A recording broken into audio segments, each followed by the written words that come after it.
They say children are the reflection of their upbringing, but what happens when parents aren't looking? I remember the first day I walked past that secondary school. The walls were covered in scribbles, names, phone numbers, insults, and words so disturbing they sent chills down my spine. At first, I thought kids will always be kids. I did things like this back in my secondary school days too. But this was different.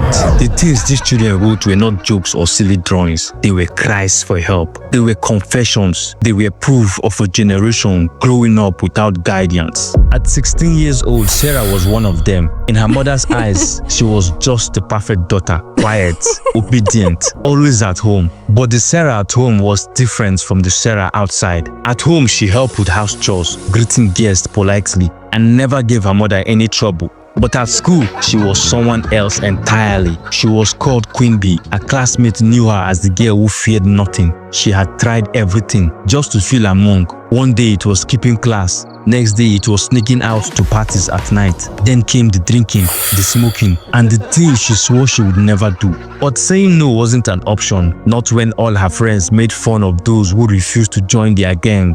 Her mother, a deeply religious woman, always said, "I've raised you well. I trust you, my daughter. God will guide you." She prayed for Sarah every night, but she never asked the hard questions, never had time to check her daughter's phone, never wondered why Sarah stopped talking to her suddenly. Then came the day everything changed. One evening, Sarah came home feeling dizzy. Her head was pounding, her hands were shaking. She had tried something new at her friend's party, a tiny pill, just for fun, just to feel among. But the fun turned into regret when she collapsed on the bathroom floor, foaming at her mouth. All the students vanished. By the time her mother found her, it was too late. At the hospital, the doctor shook his head.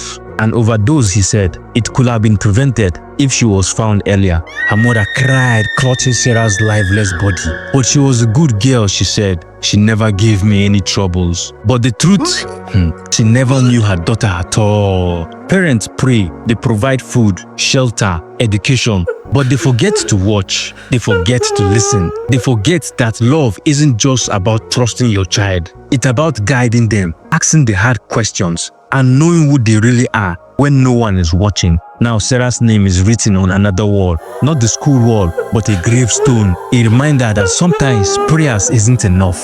Action speaks rather than words, and faith without deed is dead. Moral lesson: children don't just need prayers, they need presence. Trust. Trust is important, but blind trust can be dangerous. Parents must be involved in their children's life, not just as providers, but as guides, protectors, and active participants. Pay attention to what they say, what they don't say, who they hang out with, who they spend time with, and the kind of content they consume online. Because when you are too busy to notice these signs, it might be too late to save them.